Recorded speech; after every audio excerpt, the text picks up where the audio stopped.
Are you unable to concentrate on the tasks at hand? Do you need help focusing more or leveling up your game? Here's a tip. Try Cognizin Citicoline, clinically studied to support mental energy, focus, memory, and attention. Cognizin supports brain health and supplies the brain with the energy it needs to stay sharp. Cognizin is a leading nootropic, featured in over 200 products. This podcast is powered by Cognizin. Visit cognizin.com to learn more and find a product to help you fuel your day.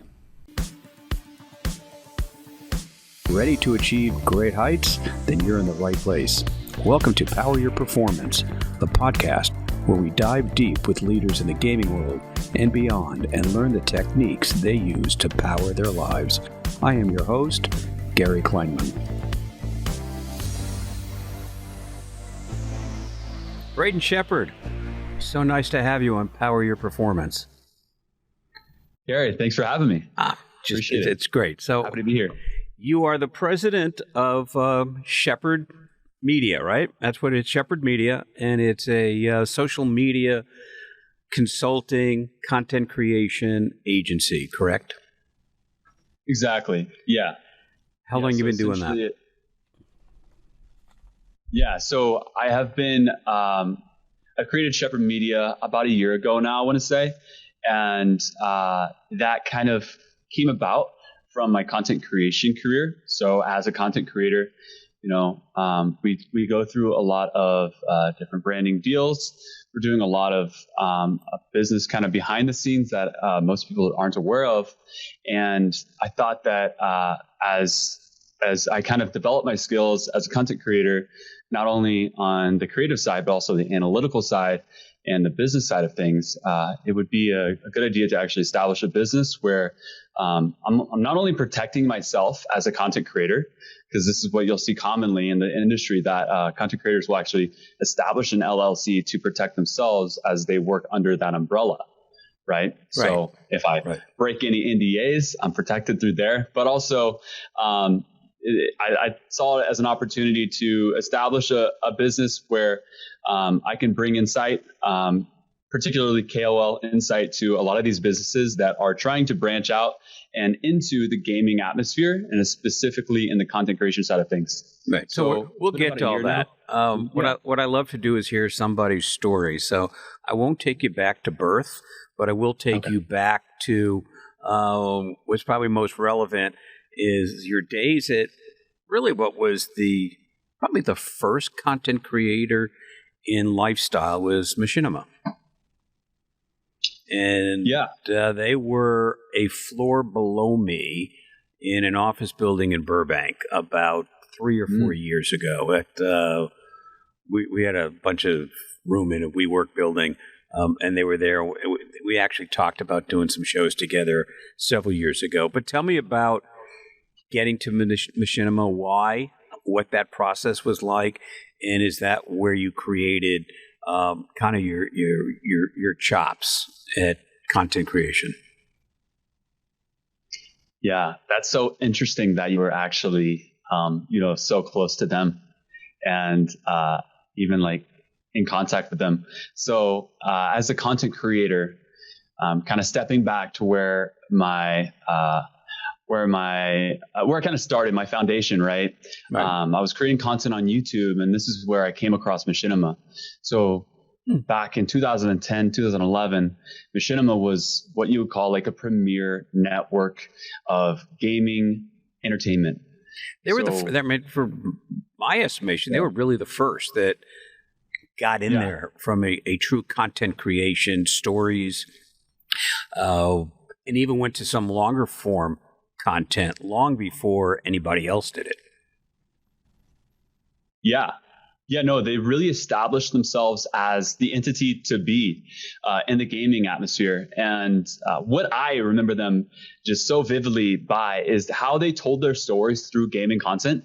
While partnering with creators, the way that they were able to tell stories was just it really kind of eye-opening to me. The opportunities and the way that they kind of seem to just have endless creativity is what really struck me as like so cool back in the day. Yeah, it was. And, now that I think about it, and I haven't actually thought about it until I asked you the question, it's kind of shocking that they didn't last. I mean, were they just too early in just before gaming, as I say, it's no longer a cry for help. It's actually a legitimate industry, and people are making money, and there's careers in front of the camera, behind the camera, in thousands of different positions. Were they just a tad bit too early in the type of content that they were creating, or the limited distribution that they were actually engaged in, because there's so many other formats now to distribute that content? What are your thoughts? Honestly, that's a great question. So as Machinima, it was such a successful company back whenever I could remember it. And to see them kind of fall under was really surprising to me. I do think you're right, though. So a company like Machinima in 2010, 2011 was very successful, but their longevity was not there. It's probably because it was honestly a critical error on their side, just not seeing it through correctly. So whether it was revenue share, right. Partnering with creators, or whether it was, limitations in the content that they were looking into, right? Like maybe siloing themselves too much. Yeah, it's just interesting because they certainly had a budget, right? And they had some great content and incredible content, really smart people. And then when Warner Brothers took them over, maybe they just got lost in corporate America, and the powers that be had no clue what to do with gaming, and probably could not foresee at the time how large that market has become. And we'll get into esports because I know you have a passion in esports, but just the overall gaming, of which esports is just a part of. It just seems to me that Warner Brothers couldn't put its finger on that pulse, even though they were a publisher of games. I don't think they recognized, or anybody else recognized at the time, that the distribution of that content had value. Right. Yeah, there was no opportunity for monetization back then. Yeah, is what you were getting at that too. Yep, right. And that's fascinating because it's not that long ago. I mean, when you think about it in the arc of time, it feels like forever, but it really isn't that much time that has passed, that the world has changed so dramatically for, as you just said, the monetization of that type content. What kind of content were you producing at Machinima? Because if that's foundational, it'll be interesting to see how you use that foundation to become the success that you are, not only for yourself, but the other influencers and brands that you work with. Absolutely. Yeah. So as a content creator, I was still in the gaming atmosphere, obviously working with Machinima, right? Right. But I was more known as what you would call like a professional type of gamer, where I played at a very high skill level in the FPS genre. So I was on the what we would call like the Call of Duty arc of content creation, where companies such as like FaZe, maybe SOAR, these very, nowadays they're very well known in the gaming atmosphere, but back then we were fairly small. So I came up with those organizations. The people who established them, I was there. I helped establish them, and not necessarily FaZe, but SOAR, which is another a team in the gaming atmosphere. And so that's the kind of content that I was creating, was like entertainment, where we would do things in games that people couldn't do. Back then, most people were not thinking about it, and we kind of took the gaming content scene by storm. Back then, there was really nothing that matched us. Well, yeah, it was like the Wild Wild West, and you right. basically had a blank canvas to write against. Exactly. And it did incredibly well until it didn't, and it's just one of those things that you wonder if it's more about timing than anything else, because the brain trust was there. The content was fantastic. They were really the only ones to go to for that content because it was past G4 and what have you. So it's just interesting that they're a dinosaur when people are trying to replicate what they did with, as you said, monetization to it. So when you left Machinima, what came next? I just want to first say that, like, I love that you are like online, like in line with G4 and can talk those timelines, because I don't talk to many people that actually know G4. Well, you know what? You can see my gray hair, and you'll know I'm old enough to know about G4. So yes, no, I love it. I love it. Well, but you know, if you're going to be in an industry, you have to understand the history of the industry. It's like anything else. Right. You know, the history of our country, where we are today, is based upon a history of prior wars and prior political parties and things like that. So if you really want to understand the dynamics in play, you got to go back in time. And G4 was the precursor. I think Comcast is trying to bring it back. I know they're throwing some money at it. I don't know if they'll be successful, but I believe they own, because they own NBC, that they own all the content from G4. So yeah, so G4 kind of, you know, morphed into Machinima and then, you know, Twitch and what have you. So you leave Machinima, you still want to create content, because I get the sense from you that you have a passion about content creation. So you're not going to give up that passion. Yeah. Yeah. So this was actually, you know, in this time frame, I was pretty young still. So I signed on to Machinima when I was, I believe I was 16. Wow. 16 or 18.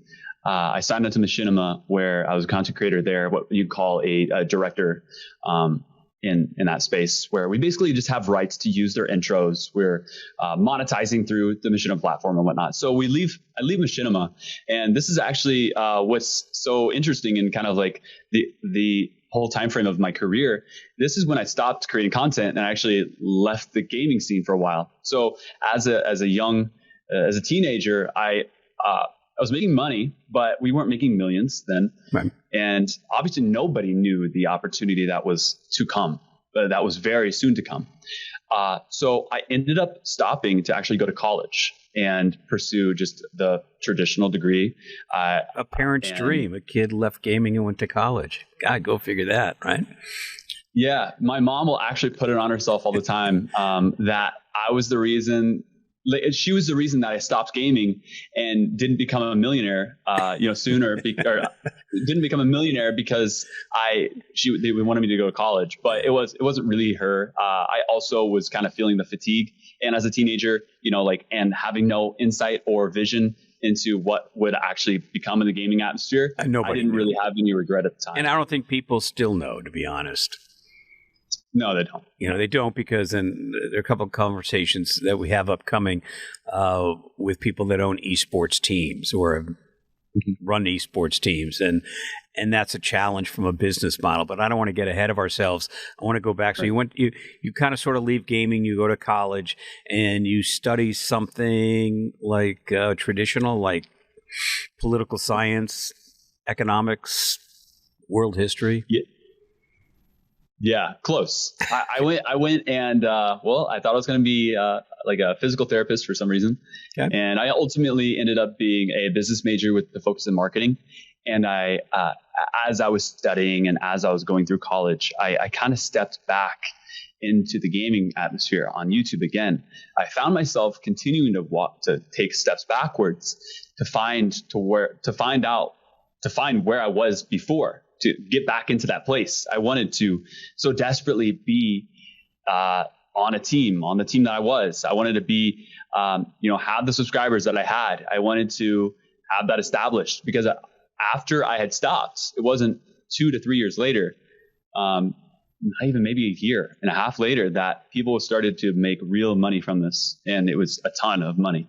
And it was a big regret of mine back then. Only time will tell what happens. And so I just went down the traditional route of getting a business degree, focused in marketing. And I knew that I loved gaming still. So I was applying to gaming companies throughout college, as like my junior and senior, trying to get internships, trying to get jobs in the gaming atmosphere.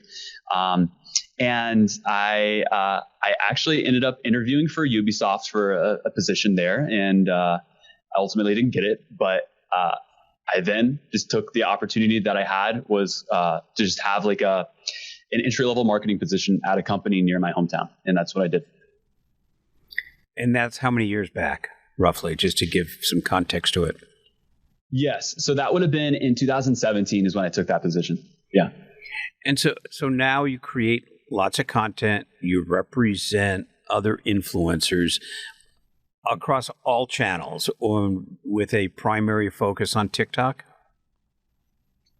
Yeah. Yeah, that's what we do. So why the primary focus? Because I've got some specific TikTok, and there are a couple other things we'll talk about in terms of collegiate esports and health and wellness shortly. But why TikTok more so than YouTube or Twitter is kind of just it's not really a channel for that. But why TikTok? I mean, TikTok has certainly grown tremendously. Why did you choose that distribution channel more so than any of the other ones?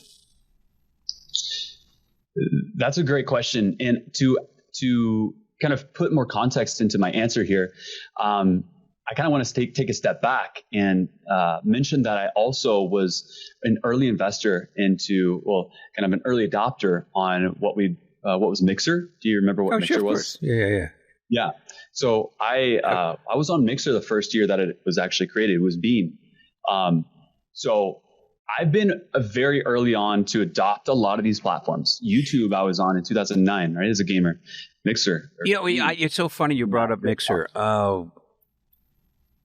It's shocking, much like we just referenced with Machinima. Mixer ultimately obviously had massive resources available to it, right? Because of Microsoft. And they couldn't make a go of it. That's crazy. I mean, I honestly don't know what happened there either. It was out of the blue. It was totally, for us, at least as the creator side of things, not working inside on the industry, that was totally. It's interesting you say that, because they had this gorgeous studio on Fifth Avenue, New York, on the third floor of the Microsoft store. And it was absolutely stunning and perfect and what have you. And nobody used it. And they kept wanting people to create content for them. And I know of the name escapes me, and it's kind of irrelevant, a video production company in Van Nuys, California, that produced something in the neighborhood of 65 pilots for them. And not one of them was greenlit. That they trashed every single one of the 60 pilots. Now, I can tell you, knowing the people there, not all 60 were worthy of anybody seeing them, but there was plenty, and none of them made it. And then at the end, they went out and they gave Ninja $25 or $30 million to go from Twitch to Mixer, and then they shut it down 90 days later after they paid him. And Ninja went back to YouTube and got the same amount of money twice. I don't get it. Yeah. I don't get it. I don't get it. So as an early adopter of all these platforms, is it that experience that you looked at TikTok and what started as a short form content play, you go, oh, that makes a lot of sense. Let's do that? Exactly. Yeah. So in this space, I think it's very important to not only be an early adopter of certain platforms, certain technology. It doesn't necessarily need to be the platform. You can be an early adopter of technology in it, within it. It's also about, like playing your cards right in that sense, and bringing content to the platform that is kind of unprecedented. So TikTok, whenever I started it, and kind of the reason why I focused on TikTok was it's this dancing app that's slowly becoming, I saw it slowly kind of trickle into a couple of my friends' phones. So as I'm like playing volleyball on a Sunday, I have a friend who's showing me he has a TikTok. And for some reason, he has 20,000 followers on it. I'm like, huh? Right. How'd that happen? So, wait, what? Who are you? Right. And he's like, no, I just post these dumb videos. I cook some chicken nuggets and I made a shape out of it. And now I've got all these. And I'm like, okay, interesting.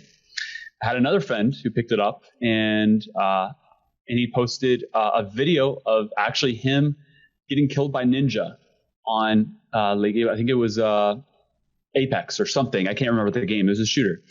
And that video got a lot of views for him. And I was like, okay. Like at that point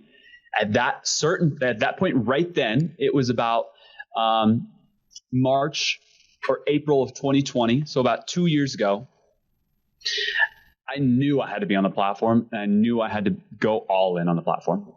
And there was nothing else that was going to stop me from doing that. All right. And so you're doing that. Yeah. Right. And the content creation, I know you have a passion for collegiate esports. And I can't go a full session without talking about where does health and wellness content fit in for some of your creators or your own creation. Health and wellness is so important in gaming, especially in the competitive side of things. And I feel like it's so untapped as well. And there's more and more competitors and brands entering the space all the time. But I think like even behind me, I don't want to really represent them with this podcast. But at the same time, I do have like supplemental drinks behind me, right? Like mixes. Right. So health and wellness is so important to content creation and to competitive gaming, because if you're not in the right state of mind, you will never succeed at any of that. So what I have found since both sides of things, since I run Skins, which is a health and wellness company with a focus on gaming, what I find is a lot of the younger creators, influencers, esport athletes have a sense of invincibility. So that if they're tired, they'll just down a Red Bull. If they have pain, they don't really look for a topical pain relief. They're not necessarily in tune to healthy ingredients. It's more about the result of the ingredient, whether it's full of sugar or over caffeinated or over sodiumed or whatever that happens to be. Do you see the younger gamer being invincible or creator, and they're not necessarily receptive to good health patterns? You'll see that a lot, especially as a younger gamer. I think the reason why they do that as well is because they aren't themselves in the game, and they're able to escape that while they're gaming. So if you have pain, it's very weird. It's like a phenomenon. If I'm in pain and I start up a game, or if I am hungry, and you probably know this very well, like if you're hungry and I can start up a match, I am sunk into that game for at least 40 minutes, and I'll totally forget that I'm hungry. Right. So I think that same mentality goes to the same point. I think the only thing you can forget when you get that immersed is if you have to go to the bathroom. Right. I mean, everything else, I think you can. You hold it. You can try to for a certain period of time, and then it gets progressively more difficult. So you spend most of your time now creating your own content, representing influencers, or representing or consulting to brands. What's that split? Yes. So I would say it's all equally split. To the best of my ability. There's a lot I'm kind of juggling. But I like to focus a lot on the consultation side of things, and as well as the content creation side. And then I'm always trying to expand when working with influencers and the kind of network that I'm building there. But I essentially try to split it equally in all avenues. So something came up, and I got a couple questions for you. Actually, I got lots of questions, but we're going to do what I said. We'll keep it at 30. We can come back and continue the part 2 of Braden in a few weeks. But what came up literally in a conversation about 25 minutes ago is that TikTok seems to be increasing the length of their videos, right? And for brands and for creators. Their success came from short video.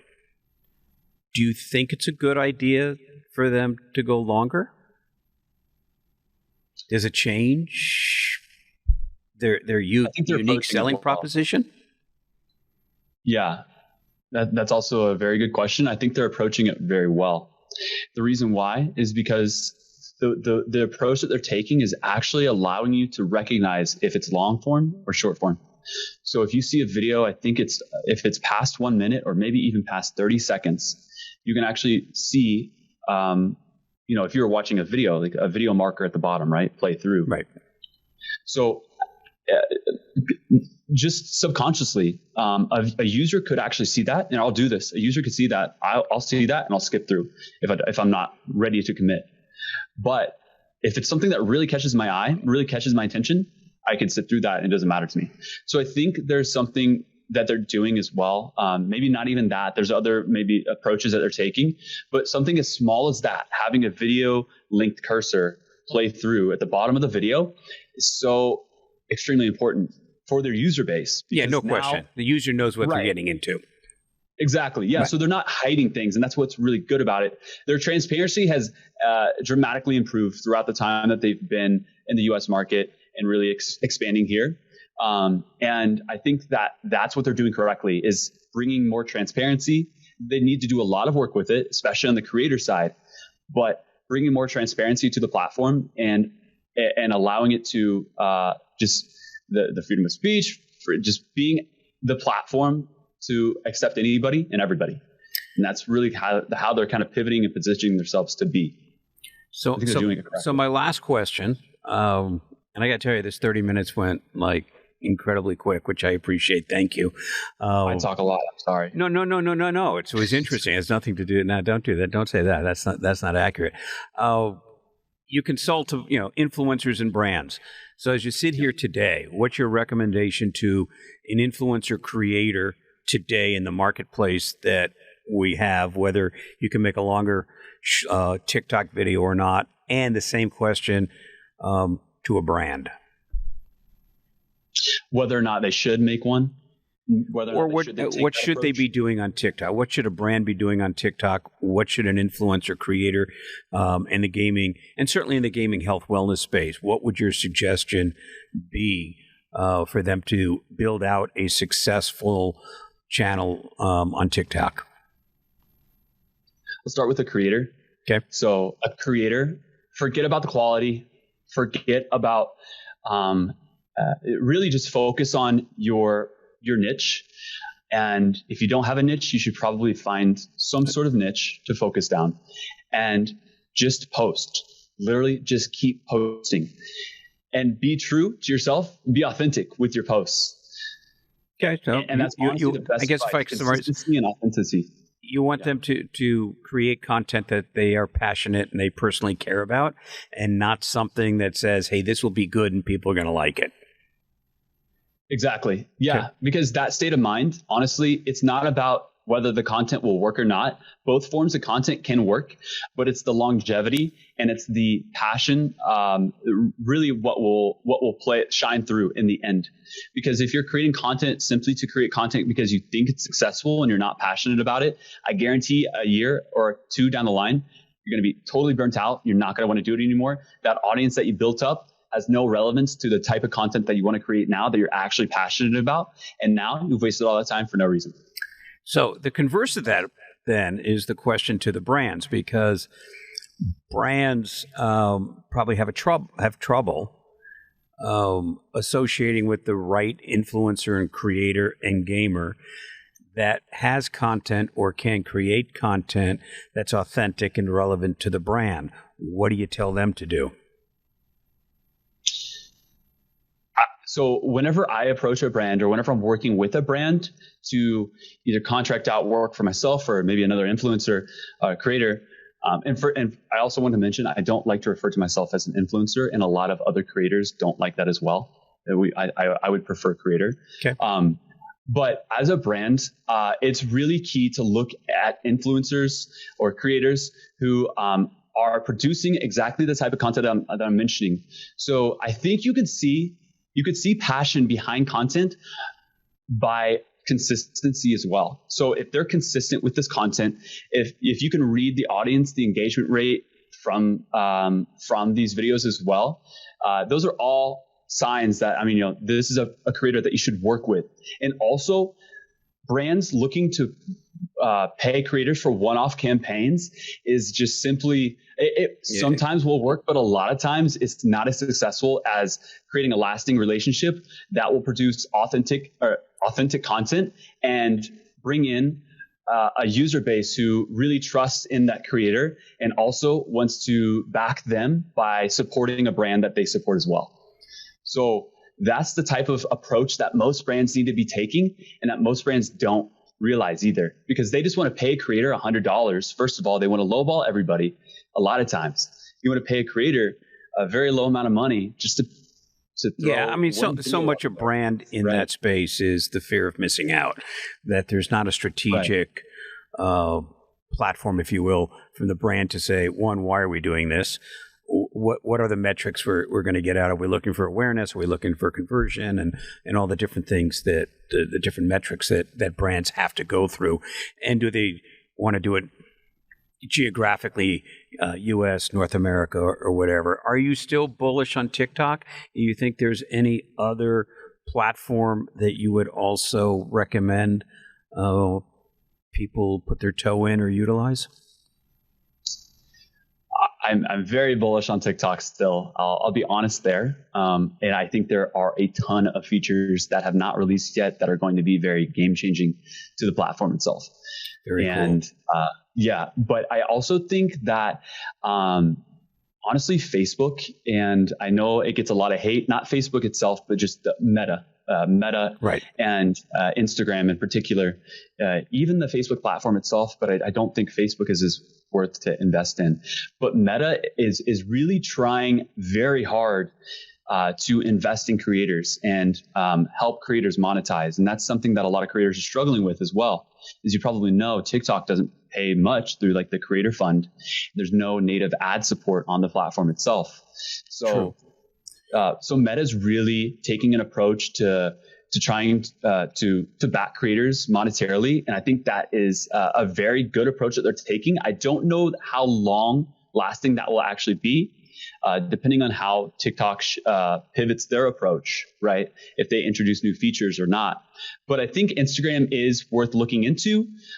TikTok has the biggest reach right now, though. It has the most promise to when you're really trying to get an idea out there and get backing with it, or just share your content and get some type of feedback. TikTok has the most organic and consistent reach out of any platform. And I think that is really where you should probably put your time and effort into. But it doesn't hurt to try other platforms just to see if it works for you or not. Yeah, without a doubt. Shepherd Media is available for creators and brands. Braden, I appreciate the time. There are about 4 more questions, but I'm going to save them for another session. Thank you for your time. I respect the 30 minutes we set aside and appreciate the insights. And we'll continue to look for you on TikTok. Thank you, Gary. I appreciate your time as well. And looking forward to speaking to you again. All right. We'll be in touch. Thanks, dude. Thanks for listening. This podcast is part of the MAP Esports Podcast Network and produced by Innovation Media Enterprises. Please be sure to leave us a review and follow us on your favorite podcast player.